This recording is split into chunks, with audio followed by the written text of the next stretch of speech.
Bab 1559. Untuk apa kamu membicarakan ini padaku?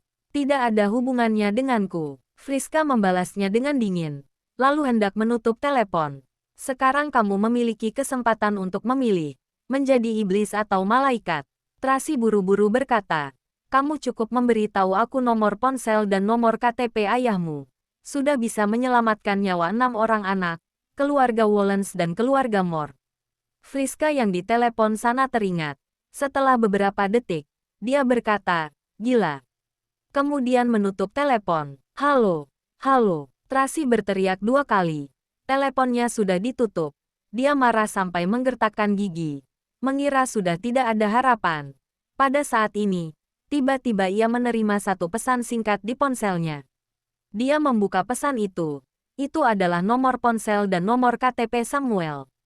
Tracy segera menyalin nomornya, segera membuka tabletnya, memasukkan datanya ke perangkat lunak yang dikembangkan oleh Carlos untuk pemosisian lokasinya.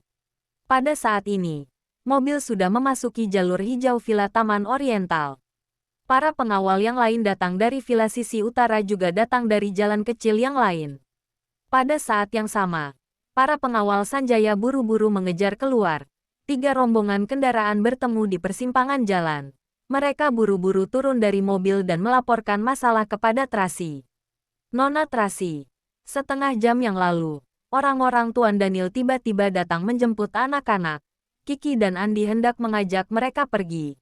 Kemudian menemukan sedikit keanehan. Tapi masih belum sempat bereaksi. Mereka sudah membawa rombongan mobilnya pergi. Kenapa tidak menghalanginya? Tracy bertanya dengan marah. Saat kami bereaksi, rombongan mobil sudah keluar. Kami segera menelepon Paman Sanjaya. Sudahlah, Tracy menyela kata-kata mereka. Mereka semua adalah sekelompok pensiunan pengawal tua. Biasanya hanya bertanggung jawab untuk melindungi keselamatan Sanjaya. Kemampuan mereka tidak cukup. Kewaspadaan mereka tidak tinggi. Sama sekali tidak bisa menuntut mereka. Sedangkan Kiki dan Andi, saat itu mengawal anak-anak dan sudah ditangkap bersama. Mengira pihak lawan mengancam mereka dengan keselamatan anak-anak, mereka tidak berani melawan. Jadi, sekarang mempermasalahkan ini sudah tidak ada gunanya. Nona Tracy, kami sudah mencarinya di mana-mana. Orang-orang itu seharusnya menuju ke arah barat laut. Orang-orang dari villa sisi utara sudah melakukan pengintaian. Segera kejar mereka. Tracy buru-buru memerintahkan. Baik, kalian tetap di sini saja. Aku akan mengabari kalian jika ada kabar. Tracy menyampaikan beberapa patah kata kepada pengawal Sanjaya, lalu pergi dengan tergesa-gesa. Sekarang mereka semua tahu bahwa orang-orang itu membawa anak-anak ke arah barat laut, tetapi tepatnya pergi kemana, mereka pun tidak memiliki arah. Tracy meminta orang-orang menyebar untuk pergi mencarinya. Di saat yang sama, dia sendiri menggunakan perangkat lunak yang dikembangkan oleh Carlos untuk mencari keberadaan Samuel. Namun karena Tracy bukanlah ahli IT, tidak begitu paham tentang perangkat lunak, jadi sangat sulit untuk mengoperasikannya. Pada saat ini, Direktur Tony tiba-tiba menelepon kemari. Tracy, apa kamu tahu siapa yang menculik anak-anak? Jika ada informasinya, saya bisa membantu. Saya pandai dalam sistem pemposisian. Bagus sekali, Direktur Tony. Tracy segera mengirimkan datanya kepada Direktur Tony, meminta bantuannya. Akan segera aku selidiki. Tunggu kabar dariku. Terima kasih. Tracy sangat berterima kasih. Berpacu dengan waktu. Sekarang, Tracy sambil membawa orang pergi kemana-mana untuk mencari keberadaan anak-anak, sambil menunggu sistem pencarian pemposisian dari Direktur Tony. Pada saat ini, hatinya sangat cemas. Hanya berpikir ingin segera menemukan anak-anak. Pada saat ini, Thomas dan Lily menelepon kemari, menanyakan situasi. Sebelumnya karena ingin mengelabui Billy, Tracy sengaja bilang sudah menemukan Daniel, meminta mereka berdua pergi menjemputnya. Mereka masih mengira itu benar. Sekarang tahu bahwa itu hanyalah kedok. Selain itu, mereka juga mengetahui dari pengawal keluarga Moore bahwa anak-anak telah diculik. Mereka berdua segera bertindak secara terpisah. Lily membawa orang kembali ke rumah sakit untuk mencari Carla. Thomas membawa orang untuk berkumpul dengan Tracy, bersama-sama mencari keberadaan kelima anak itu. Sangat cepat. Mendapat kabar baik dari Lily. Di rumah sakit, Carla selamat. Bab 1560. Jeff melakukan sesuatu dengan sangat hati-hati. Meskipun membawa orang pergi membantu mencari Daniel, tetapi juga meninggalkan beberapa orang yang cakap di rumah sakit untuk melindungi Carla. Sebelumnya ada orang yang menyelinap masuk ke rumah sakit untuk menculik Carla, tetapi tidak berhasil. Sekarang, Carla sangat aman di bawah perlindungan orang-orang itu. Tracy merasa lega, meminta Lily untuk bantu menjaga Carla. Lily menjawab dengan tulus, "Nona Tracy, Anda tenang saja. Carla adalah anakmu dan Tuan Daniel. Aku pasti akan melindunginya dengan nyawaku." Kata-kata ini membuat Tracy sangat tersentuh. Dia sebelumnya khawatir Thomas dan Lily akan salah paham padanya. Tidak disangka, dia tidak menjelaskan apapun, tetapi mereka selalu berdiri di pihaknya dengan teguh. Thomas juga sama. Lily menambahkan satu kalimat. Masih ada 18 pengawal medali emas keluarga Wollens. Semuanya akan mengikuti ajaran Tuan Daniel. Bersumpah mati untuk melindungimu dan anak-anak. Terima kasih. Tracy merasa sedikit malu. Saat mengidentifikasi Billy adalah penyamar, dia tidak memberi tahu Lily dan Thomas. Karena dia membutuhkan reaksi mereka yang sesungguhnya untuk bekerja sama dengan aktingnya. Dia bahkan tidak memberi tahu mereka rencana di baliknya. Tidak disangka, mereka tetap mempercayainya seperti biasa. Saat pergi dari grup Skywell, Tracy sedikit kecewa. Dia merasa orang-orang yang biasanya berjuang dengannya meninggalkannya di saat genting, memilih untuk menjaga jarak dengannya. Namun, sekarang dia baru tahu bahwa dia tidak sendirian. Cepatlah pergi. Ada aku di rumah sakit. Baik, setelah menutup telepon, Tracy lanjut membawa orang pergi mencari. Tetapi petunjuk yang didapat saat ini sangatlah sedikit. Mencari tanpa arah. Hampir tidak ada hasil. Hanya bisa menaruh harapan pada Direktur Tony. Karena masalah ini sangat penting dan juga melibatkan beberapa rahasia, jadi tidak leluasa membiarkan ahli teknologi yang lain di perusahaan untuk ikut menanganinya. Hanya Direktur Tony yang menanganinya secara langsung. Direktur Tony adalah ahli teknologi ketika dia masih muda. Dia berpartisipasi dalam pengembangan sebagian besar produk teknologi di grup Skywell. Sangat familiar dengan perangkat lunak pelacakan posisi semacam ini. Hanya saja peralatan komunikasi pihak lawan sepertinya telah dipasang pelindung. Terlebih lagi, usianya memang sudah tua, tidak kuat menahan banyak urusan. Hari ini memang sudah tidak enak badan. Sekarang masih memaksakan diri untuk memikirkan caranya. Sebenarnya sudah sangat tidak mudah. Waktu berlalu detik demi detik. Tracy sangat cemas. Dia meminta pengikutnya untuk mengakses kamera pengawas di jalan. Tetapi juga hanya terlihat bagian mereka yang keluar dari Villa Taman Oriental itu saja. Kamera pengawas untuk jalan yang lainnya. Hanya pihak polisi yang bisa melihatnya. Mereka menghubungi polisi. Pihak polisi meminta mereka memberikan informasi kasus, persiapan untuk penyelidikan. Kemudian pihak polisi baru akan mengambil rekaman kamera pengawas untuk mencari orang. Dengan demikian, masalahnya menjadi rumit. Ketika dia berada dalam situasi serba sulit dan tidak menemukan jalan keluar, tiba-tiba Direktur Tony menelepon kemari dan berkata dengan bersemangat, "Carlos telah mengirimkan petunjuk. Aku sudah menemukan mereka." Bagus sekali. Tracy mendapat petunjuk, tetapi tidak buru-buru membawa orang ke sana, melainkan membubarkan semua orang. Hanya membawa Paula dan Thomas menuju ke sana. "Nona Tracy, kita hanya bertiga. Apa bisa menyelamatkan mereka?" Paula bertanya dengan tidak tenang. "Jika terlalu banyak orang akan ketahuan." Tracy berkata dengan mengerutkan kening. "Sekarang anak-anak ada di tangan mereka. Jika mereka menyakiti anak-anak, maka akan repot." "Ya," Paula menganggukkan kepala. "Walaupun mempertaruhkan nyawaku, aku juga harus menyelamatkan mereka." "Tidak perlu mempertaruhkan nyawamu. Tugasmu adalah mengemudikan mobil dan membawa anak-anak pergi." Tracy memerintahkan. "Ingat, tidak peduli apapun yang terjadi. Utamakan keselamatan anak-anak." "Nona Tracy, ini adalah perintah," Tracy berkata dengan suara rendah. "Baik." Paula tidak berani banyak bicara. Segera naik ke mobil.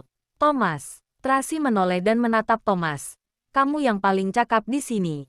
Jadi aku hanya bisa membawamu. Tetapi kepergian kali ini mungkin akan sangat berbahaya. Nona Tracy, Anda tidak perlu khawatir. Thomas mengerti apa yang dia maksud. Nyawaku ini adalah pemberian Tuan Daniel. Orang-orang dari keluarga Wallens tidak takut mati. Terima kasih. Tracy tersentuh di dalam hati. Tetapi tidak banyak bicara. Ayo naik. Baik, bab 1561. Tracy meminta anak buah lainnya untuk bersembunyi di sekitar dan bersiap menerima panggilan kapanpun. Lalu, membawa Paula dan Thomas untuk mengemudikan mobil menuju lokasi yang merupakan bekas bengkel mobil yang berada di lembah Gunung Sinar. Puluhan orang bersembunyi di sekitar dengan peralatan lengkap dan penuh kewaspadaan. Paula dan Thomas merasa cemas dan menyiapkan diri mereka untuk kemungkinan terburuk, bersiap mempertaruhkan hidup mereka untuk menyelamatkan anak-anak. Selama perjalanan, Tracy terus mengingatkan, nanti ia yang bertugas mengalihkan musuh. Thomas memastikan misi dapat berhasil, sedangkan Paula hanya fokus untuk menyelamatkan anak-anak tanpa perlu memedulikan hal lainnya. Ketiga orang itu turun di sekitar bengkel, lalu masuk ke dalam untuk menyelamatkan anak-anak. Mereka melakukan semuanya dengan hati-hati agar misi ini bisa berhasil. Yang mengherankan adalah mereka sama sekali tidak menemukan orang yang mencurigakan. Bahkan tidak ada satupun orang di bengkel. Saat mengira musuh sedang bersembunyi, tiba-tiba mereka mendengar suara tangisan anak-anak. Jantung Tracy berdetak dan berkata, Tini, Winnie, Bitty. Suara tangisan Winnie. Paula sudah begitu lama merawat ketiga anak itu. Dia sangat familiar dengan suara mereka. Mereka segera mencari anak-anak itu dengan mengikuti asal suara mereka. Akhirnya mereka segera menemukan Winnie dan Bitty di bawah tumpukan rongsokan mobil. Winnie, Bitty, Tracy dan Paula segera mendekat. Thomas mengangkat pistol dengan waspada sambil memeriksa apakah ada musuh yang bersembunyi di sekitar. Bibi, Kak Paula, aku takut. Takut sekali. Winnie dan Bitty langsung menangis ketakutan saat melihat Tracy. Jangan takut. Jangan takut. Bibi di sini. Tracy dan Paula menggendong kedua anak itu. Lalu bertanya, mana Tini? Tini terluka. Dia mengeluarkan banyak darah. Winnie menunjuk ke tumpukan rongsokan mobil yang satu lagi. Tracy segera menyerahkan Winnie ke Paula dan bergegas mencari Tini. Benar saja. Kepala Tini terluka dan mengeluarkan banyak darah. Di tubuhnya juga ada luka gores yang masih berdarah karena terkena besi yang sudah berkarat. Tini, Tracy segera memeluk Tini, lalu melepaskan jaketnya untuk membungkus tubuh mungil itu dan memeriksa kondisi Tini. Tini bagaimana? Tanya Paula sambil menggendong kedua anak itu. Seharusnya hanya luka karena terjatuh. Selain itu, lukanya mengenai besi yang sudah berkarat. Ada kemungkinan infeksi tetanus. Harus segera ke rumah sakit. Tracy sangat panik. Bawa mereka ke mobil lebih dahulu. Baik, mereka bertiga segera membawa ketiga anak itu ke mobil. Winnie, Bitty, apa kalian tahu Kak Carlos dan Kak Charles ada di mana? Tanya Tracy panik. Mereka dibawa orang jahat. Winnie sangat ketakutan. Dia menangis sambil gemetaran. Mereka bertanya apa kami adalah anak Papi Lorenzo. Kami bilang benar. Lalu mereka melempar kami dari mobil dan membawa pergi Kak Carlos dan Kak Charles. Setelah sedikit tenang, Bitty menceritakan dengan lebih jelas. Kami sangat takut dan ingin pergi mencari Bibi. Tapi Tini tidak sengaja terjatuh, lalu mengeluarkan banyak darah. Bibi, apa Tini akan mati? Winnie menarik tangan Tracy dan bertanya sambil menangis. Dia mengeluarkan banyak darah, tidak berbicara, juga tidak mempedulikan kami. Kami sangat takut. Dia akan baik-baik saja. Sekarang Bibi akan membawanya ke rumah sakit. Tracy memeluk Tini dengan panik, lalu berkata pada Thomas, Thomas, kamu bawa orang dan terus cari Carlos dan Charles. Aku akan mengantar Tini, Winnie, Bitty ke rumah sakit dulu. Mengerti. Thomas menganggukkan kepalanya. Serahkan padaku. Anda tenang saja. Cepat kemudikan mobilnya. Baik. Tracy dan Paula mengemudikan mobil dan keluar dari bengkel itu dengan membawa dua pengawal wanita lainnya. Di saat yang sama, dia memerintahkan agar yang lainnya segera berkumpul dengan Thomas dan terus mencari keberadaan Carlos dan Charles. Mobil dikemudikan menuju rumah sakit kasih. Tracy memeluk Tini yang pingsan. Tini, Bibi minta maaf. Kamu harus baik-baik saja. Jika tidak, Bibi tidak akan bisa mempertanggungjawabkannya pada papimu. Bab 1562. Nona Tracy. Tini seharusnya hanya mengalami luka luar. Tidak akan terlalu parah. Anda jangan khawatir, ujar Paula menenangkan. Bagaimanapun juga, ketiga anak ini sudah ditemukan. Ini sudah hal yang sangat baik. Sekarang masalahnya adalah Carlos dan Charles masih belum ditemukan. Lebih baik aku saja yang membawa Tini, Winnie, Bitty ke rumah sakit. Anda pergi mencari Carlos dan Charles. Dari kondisi di bengkel itu, seharusnya mereka tidak berada lama di tempat itu dan langsung pergi setelah melepaskan Tini, Winnie, Bitty. Seharusnya sudah pergi beberapa saat. Sekarang akan sangat sulit untuk menemukan mereka. Tidak ada gunanya aku berada di sana. Lagi pula, Tini terluka. Aku mana bisa meninggalkannya sebelum tahu kondisinya. Kakak menyerahkan mereka padaku. Aku harus bertanggung jawab pada mereka. Tracy mengatakannya dengan logis. Tetapi sebenarnya dia sangat mencemaskan keselamatan Carlos dan Charles. Tapi, saat Paula akan berbicara, ada panggilan dari Naomi. Tracy segera mengangkatnya. Halo, Naomi, bagaimana? Presdir Daniel masih belum ditemukan. Tapi pada dasarnya kami sudah bisa memastikan bahwa Presdir Daniel masih hidup. Karena kami menemukan ada sisa obat herbal di tempat itu. Sepertinya tabib dewa sedang mengobatinya. Namun, aku tidak mengerti kenapa tabib dewa harus terus membawa Presdir Daniel bersembunyi. Dia seharusnya tahu kita sedang mencarinya. Naomi merasa sangat bingung. Sepertinya di saat ini, juga ada orang lain yang sedang mencari mereka. Dia tidak bisa membedakan siapa yang baik dan yang jahat. Jadi hanya bisa melarikan diri. Tracy langsung memahami situasinya. Bagaimanapun tetap ada harapan jika dia masih hidup. Benar. Kak Jeff juga berkata seperti ini. Minta Jeff untuk terus melanjutkan pencarian. Kamu segera bawa orang ke sini. Aku membutuhkan bantuan. Baik. Tracy mengantarkan ketiga anak itu ke rumah sakit kasih dengan cepat. Lily sendiri yang menanganinya. Bahkan menyuruh dokter lain untuk memeriksa apakah Winnie dan Bitty terluka. Tracy menunggu hasil pemeriksaan di rumah sakit dengan cemas. Di saat yang sama, ia juga mencemaskan kondisi Carlos dan Charles. Naomi segera tiba. Dia sudah menelepon Paula selama di perjalanan dan merasa sangat bersalah setelah mengetahui situasi saat ini.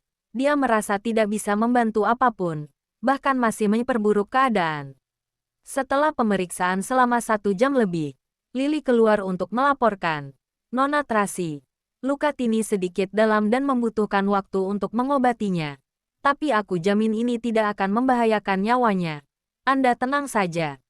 Baguslah jika begitu. Tracy menghela napas lega. Aku serahkan dia padamu. Kamu harus mengobatinya dengan baik. Jangan sampai ada masalah apapun. Nona tenang saja. Aku pasti akan berusaha sebaik mungkin. Lily menganggukkan kepalanya. Selain itu, Winnie dan Bitty juga sudah diperiksa. Selain mengalami luka gores dan trauma ketakutan, tidak ada masalah lainnya. Aku akan minta perawat memberi suntikan pada mereka. Mereka akan membaik setelah beristirahat. Baik. Tracy menganggukkan kepala dan memerintahkan semua anak buah untuk tetap berada di rumah sakit menemani Paula dan menjaga ketiga anak itu. Lalu buru-buru pergi bersama Naomi. Sambil mengemudikan mobil untuk menemui Thomas, Naomi melaporkan kondisi detailnya pada Tracy. Setelah mendengarnya, Tracy mengernyitkan alis dan berkata, "Jika begitu, sejak awal Samuel sudah menebak bahwa Daniel tidak meninggal, maka terus mengutus orang untuk mencarinya. Pantas saja tabib dewa terus-menerus bersembunyi. Kenapa dia tidak menghubungi Anda?" Tanya Naomi bingung. "Mungkin tidak ada kesempatan. Atau ada kemungkinan lainnya," ujar Tracy dengan nada serius. Kondisi penyakit Daniel terlalu parah. Dia juga tidak yakin apa bisa mengobatinya. "Mungkin," Naomi menganggukkan kepalanya. "Dia seharusnya takut Anda akan bersedih setelah diberi pengharapan. Atau sebagai seorang dokter, dia ingin mencobanya dulu dan baru menghubungi Anda setelah berhasil mengobatinya." "Ya, seharusnya begitu." Suasana hati Tracy kembali murung. Sekarang suami belum ditemukan, malah kehilangan anak. "Nona Tracy, jangan khawatir. Aku yakin Samuel tidak akan berani melakukan apapun pada anak-anak itu," ujar Naomi menghibur. "Lihatlah, Dia malah menyuruh anak buahnya melepaskan Tini Winnie, Biti. Ini menandakan dia cukup menyegani Tuan. Bab 1563. Benar, Tracy mencibir dan tertawa dingin. Bagaimanapun, keluarga Ambreson adalah orang yang bisa melihat situasi. Lihatlah Friska. Meski tak tahu keluarga Moore sudah hancur, tapi dia tetap bersikap sopan padaku. Karena dia tahu, suatu hari nanti kakak pasti bisa bangkit kembali. Sekarang Samuel juga memahami prinsip ini, maka tidak berani melakukan apapun pada Tini Winnie Biti. Dia tahu hubungan kakak dan Daniel tidak baik, juga tidak suka ikut campur urusan orang lain. Selama tidak menyinggung kakak, kakak tidak akan ikut campur dalam urusan keluarga Wollens. Jadi, dia segera meminta anak buahnya melepaskan Tini Winnie Biti setelah mengetahui mereka tidak sengaja menangkap ketiga anak itu. Bahkan memberikan kita petunjuk untuk menyelamatkan ketiga anak itu. Ini karena mereka tidak ingin mencari masalah dengan kakak. Benar, benar. Jadi seharusnya mereka tidak akan mencelakai Carlos dan Charles kan? Naomi berspekulasi. Bagaimanapun juga, mereka adalah keponakan Tuan. Untuk saat ini seharusnya tidak akan mencelakai mereka, karena mereka akan menggunakan Carlos dan Charles untuk mengancamku. Tracy mengernyitkan alisnya. Namun, untuk selanjutnya masih tidak bisa dipastikan. Aku dengar dari Paula, Anda sudah menandatanganinya. Apa yang masih dia inginkan? Naomi sangat kesal. Aku dan Daniel sudah mendaftarkan pernikahan. Kita masih sepasang suami istri. Meski sudah menandatanganinya, semua aset itu akan kembali ke tangan Daniel, tetap bukan milik Samuel dan Billy. Samuel masih perlu beberapa waktu untuk memindahkan semua aset itu menjadi miliknya sendiri. Pada saat ini, jika aku terus menghalangi, itu akan menjadi hambatannya. Tapi sekarang anak-anak ada di tangannya. Apa aku masih berani bergerak? Bukan hanya tidak berani, takutnya mereka malah akan mengancamku untuk melakukan hal-hal yang tidak kuinginkan. Tracy bisa melihat dengan jelas rencana Samuel. Sepertinya kita terlalu meremehkan musuh, ujar Naomi emosional. Selama ini aku mengira level Billy begitu rendah dan tidak perlu dianggap serius. Tidak disangka. Dia memang ingin memanfaatkan kebodohan Billy untuk menurunkan kewaspadaan kita. Tracy yang merasakan kelelahan mulai memijat dahinya. Sekarang tidak ada gunanya mengatakan ini. Harus segera menemukan Carlos dan Charles. Terlalu berbahaya jika anak-anak berada di tangan mereka. Baik. Naomi meningkatkan kecepatan mobil. Oh ya, Tracy tiba-tiba teringat suatu masalah. Selama ini kakak tidak pernah lalai dalam melakukan segala hal. Hari ini meski harus mengutus orang untuk membantu kalian mencari Daniel, seharusnya ia tetap akan menyisakan beberapa orang untuk melindungi anak-anak di Villa Taman Oriental. Tapi sepertinya dia tidak mengatur hal ini. Selain itu, kenapa tidak ada pergerakan sama sekali setelah Tini Winnie Biti ditangkap? Kak Jeff tidak sempat memberitahu Nona bahwa Tuan sudah kembali ke negara Emron bersama Kak Jasper dan yang lainnya. Mereka kembali pagi ini. Naomi segera menjelaskan. Kabarnya ada masalah di negara Emron. Tuan sudah bersembunyi begitu lama. Akhirnya akan melakukan pembalasan pada hari ini. Ternyata begitu. Tracy tiba-tiba mengerti. Apa Samuel sengaja mencari masalah hari ini? Karena tahu kakak akan kembali ke negara Emron hari ini. Jika ada Tuan, mereka tidak mungkin menangkap anak-anak, ujar Naomi kesal. Samuel itu bahkan bisa menyerang anak yang masih begitu kecil. Benar-benar tidak tahu malu. Dia merencanakan hal yang begitu besar karena ingin merebut kekayaan keluarga Wollens. Dia bisa menjadikan putri kandungnya sebagai pion. Apalagi orang lain. Tracy menyipitkan matanya. Dia sedang memikirkan hal ini. Putri kandung. Maksud Anda, Friska? Naomi sedikit bingung. Apa dia tidak berada di pihak yang sama dengan ayahnya? Seharusnya tidak. Bahkan dia juga membantu kita hari ini. Tracy mengernyitkan alisnya. Menurutku, jika ia ketahuan, Samuel tidak akan mungkin memaafkannya. Jika begitu, anggap saja aku berutang budi padanya. Kelak aku pasti akan membalasnya jika ada kesempatan. Sekarang kita harus segera menemukan Carlos dan Charles. Baik, ada kabar dari Thomas yang mengatakan bahwa ia telah membawa belasan anak buah untuk mencari keberadaan Carlos dan Charles di sekitar bengkel. Sayangnya mereka tidak menemukan petunjuk apapun. Jangan lupa like, comment, and subscribe ya. Terima kasih. Tunggu terus kelanjutannya.